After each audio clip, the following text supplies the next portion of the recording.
CD Projekt Red has officially given us some latest updates on The Witcher 4, and today they've actually spoken more about the technical aspects of what new upgrades is coming for this game, including some of the tech demos that they've previously shown. Today they actually went into full depth in terms of discussing about what is new that's actually coming down to The Witcher 4. So let's take a look at what Rhino had to say first, that CD Projekt Red has now officially confirmed that The Witcher 4 is going to be much bigger, it's going to be better and greater than The Witcher 3 itself. The game is also going to be getting a good showcase of technology very soon, and this one is all about the Unreal Engine 5 switch that CD Projekt Red recently did. Now, for those of you guys who don't know, previously all the Witcher games as well as Cyberpunk 2077, like all of these games are usually just developed using the Red Engine, and right now for the very first time for The Witcher 4, CDPR just decided to go ahead and change to Unreal Engine 5,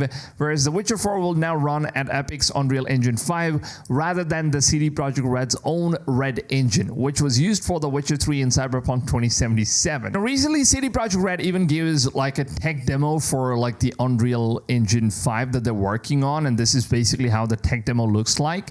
And apparently the game, when it's fully finished, it's probably going to look kind of similar to this one. Now, of course, this is not the official gameplay, and this is definitely not how the final version of the game is going to look like. It has a more gritty and dark filled themes. So if you take a look at the gameplay here, you can see there's a lot of difference in terms of the terrain quality, the foliage, vegetations, and all that stuff from the tree lines and everything. It kind of reminds me of two different games, one being Days Gone, the game that I've always, loved, and I really want to see a sequel for that game, but for some reason it's just not happening. Sony, if you're watching this, make it happen. People just want to see Days Gone 2 happen. So yeah, by the way, it reminds me of Days Gone, and it also reminds me of Resident Evil Village. For some reason, I don't know, it kind of has that spooky vibe, very dark looking theme over here, and it kind of just reminds me of the same scene where you walk into the village for the very first time. So honestly, from the clipboard and all that stuff that we've seen so far, the lightings and everything, the Unreal Engine technology is going to be taking full capabilities of the new AI upscaled ray tracing, which is also going to be available with the new PSSR feature that is going to be enabled on the PS5 Pro. So I'm just very curious to actually see how things are going to be working out with the new PS5 Pro technology. And also, since Xbox is planning to release a console from their own side, it kind of just makes me wonder how good this game is actually going to look like. Now, we've got so many good games coming out in 2025, and I think CD Projekt Red is just going to hold back in terms of launching this game very close to what GTA 6 is going to come out, like fall of 2025. So I think 2025 is most probably when we will hear more stuff about the reveal of this game, or maybe just an announcement, because as of now, all we know is that they're just speaking about it, and they're just, kind of discussing about what's going on with the CD Projekt Red latest updates and all that stuff with the development cycle of the new Witcher game. And now if you go down to their official website, you can actually see that the CEO of CDPR has actually made some statements where he officially states again that I will not say this. It was easy, of course, because they're making a shift from the Red Engine to Unreal Engine 5 stuff, and it was definitely hard for them to completely shift all the assets and everything. So he said that it's definitely not easy in order to do that, but I think that we have some cool stuff that's actually going on with the new Unreal Engine 5, and hopefully that it will have some good gameplay showcasing coming off with the new technology and stuff very soon. And now CDPR actually says that they're going to be showcasing some more stuff about the gameplay, maybe a new demo or something with a new tech demo where we'll finally get to see what the new Witcher is going to look like. I just want to see who the new Witcher is, because right now I think the story is going to be taking place in the Ling school, so it's completely different from the Witcher school in which Geralt was in. So the storyline and the Witcher and every character is going to be different, and hopefully we get some sort of cameo for Geralt of Rivia in that new game. Maybe we might get to see some sort of side quest, or maybe a main quest which is related to Geralt. Yeah, it's going to be interesting stuff to go ahead and see how things are going to be taking place in that aspect, and it's going to be a completely different Witcher this time. There's not going to be Geralt of Rivia. It's going to be a new Witcher, but then we don't know who the new Witcher is. A lot of people have been speculating that the new Witcher could be Ciri, but I don't think it's going to be Ciri. I think it's going to be a completely different new protagonist that we've never seen before, and hopefully it's a male protagonist. protagonist. I'm just crossing my fingers. Now, another game that CD Projekt Red is working on is the new Witcher's remake. Now, this is the first Witcher game which ever came out, which was, I think, all the way back, which I believe was in 2003. In 2003, Polish video game developer CD Projekt Red negotiated with the rights. Okay, so the Witcher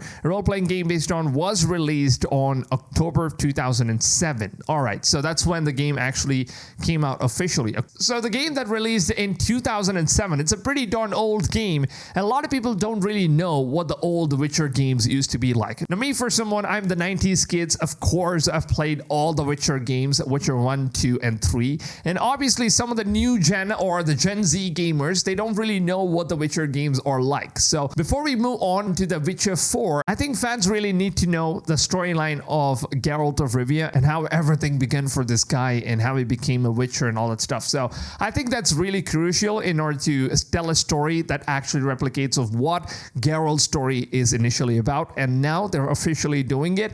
And that's the reason why they are currently developing the new Witcher remake. And this is like the official art that was already confirmed. And CD Projekt Red now states that both of these games are officially in final production and we might hear from it soon. Now, however, out of these both games, I think the first game that's most likely going to be released is obviously going to be the Witcher remake, and then comes the new Witcher game. So remake is probably going to release first, and people are going to get to know about what the Witcher storyline is all about. And then they're going to play the new Witcher 3's remaster version with CD Projekt Red released. So it's most probably going to end up looking similar in terms of graphics as to what the new Witcher 4 is going to look like. So that's something I'm really curious to see how that's going to work out. And since Witcher 1 and 2 is not like an open world project, we don't know if it's going to be open world this time. Maybe I'm just guessing they could just, combine Witcher 1 and 2 together and then leave Witcher 3 alone because they've just released like a remaster version and it already looks incredible. So the gameplay that you're watching right now in this video, it's from Witcher's remaster version. Basically get an idea of how good the graphics already looks on a pretty old game with just a remaster mod that's just added in. So I'm kind of just,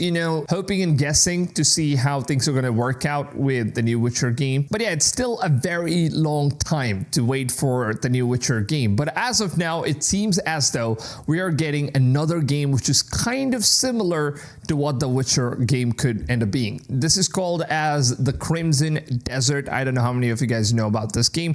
Now, in recent Gamescom, there were a couple of people who actually got their hands on with this game. And one of them here are PC Games and Gaming Bible. They've actually given us like a full-on review about what this game is all about, where he says that, Crimson Desert, he actually got his hands on Gamescom 2024, and he wasn't sure how to feel about this game. It kind of just gave us this feeling of the game looking too good to be true. A lot of people in the comments have also been stating this. It's just going to end up as one of those games which is never going to release, and I get it because the game just looks too good.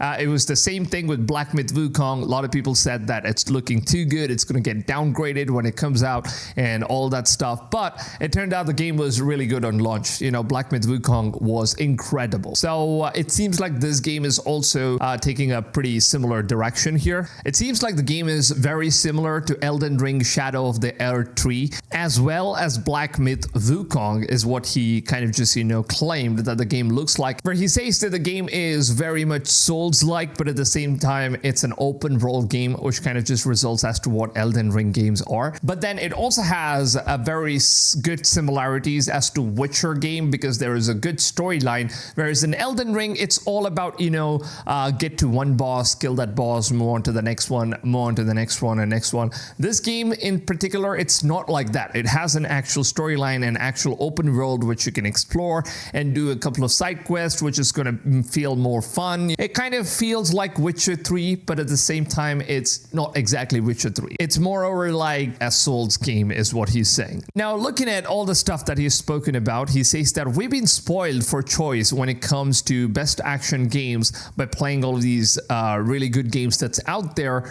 And on a surface level, newcomers to Crimson Desert first announced in 2019 as a single-player story-driven experience by Pearl Abyss, popular MMORPG Black Desert, which is something that they're trying to continue from. So if you have played Black Desert, you know what this game is all about. But then it's not exactly like Black Desert as far as what he's saying. It's more like a Souls hallmark, and that's basically what this game is going to be. So he says that there is going to be like a basic controller thing where R1 and R2 are basically light and heavy attacks, L1 is block, and L2 for drawing the bow and all that stuff. Pretty much the basic stuff of all the RPG games, and there's nothing really out of the world here. But here kind of just got me very exciting for this game, where he says that hit triangle on its own and it'll actually see the Spartan kick, and if you try to run and sprint and do the same move, you're going to try flying off in the midair and end up doing this running drop kick thing. The same key is going to have different types of commands based on how your character is playing. So he says that there is going to be a lot of dodges, a lot of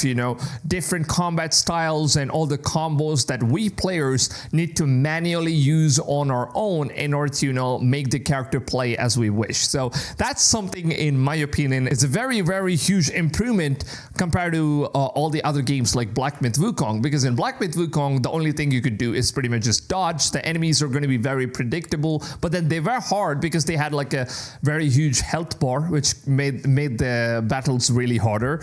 And I think that's probably why Black Myth Wukong is hard. It doesn't need to be hard, but then it's hard because they just have like a huge health bar. But then the prediction of the enemies, the attacks, everything is repetitive. So you kind of just get it. It's still a good game. Enemies are amazing. Particle effects are amazing and all that stuff. It's similar to that in Crimson Desert, but then it's much more. And that's what all of the reviews have been stating so far, to see what this game turns out to be on the final launch. As for now, before, the new Witcher game comes out, it seems like the best game that we can stick on to till then is definitely going to be Crimson Desert. And we also have Kingdom Come Deliverance 2, which is unfortunately a first-person game, and a lot of people get turned off when it comes to first-person game, including myself. But still, I'm a huge fan of Kingdom Come franchise, and I would love to play the Deliverance 2 game. I would honestly say that this game is different, especially because of all the mechanics and stuff. It looks very realistic, it plays realistic, so that's one of the reasons why you should definitely go ahead and give it a shot. It has great storyline, great RPG elements, so there are a lot of games that we can definitely keep playing until we get the next Witcher game. So let me know in the comments down below. There's this one question that I asked you guys, which is, would you like to see a female Witcher protagonist taking over the next Witcher game? Because CD Projekt Red, they might have this an idea. They might end up making a female Witcher. So if that is something you guys would like or not like, leave them in the comments down below. Maybe the developers would read it. Maybe they would get an idea of what fans want, what they don't want. These things really help out the developers in order to make some decisions, choices based on community feedback. So please just take a few seconds. It hardly takes a few seconds in order to go ahead and comment. So just make sure to go ahead, do it, and like this video if you guys did enjoy. And with that being said, if you guys did enjoy this video, if you found all of this information useful and just having this chit chat kind of a video that we make these days, if you would like to support this channel, make sure to please go ahead, drop a like down below on this video. It really goes a long way. It helps the channel out a lot more than you guys think. So your support is very much appreciated. Now, with that being said, if you guys want to stay updated with all the latest content on all the upcoming video games, news, updates, informations, leaks, and also some of the gameplays that I share, all of those things, if you are interested, make sure to go ahead, subscribe. It's absolutely free on YouTube to subscribe, because you're going to get updated every single day from this channel about all the gaming stuff. Now, with that being said, I hope you guys have a wonderful rest of your day, and I'll see you guys on tomorrow's video. Until then, take it easy, fams, and goodbye.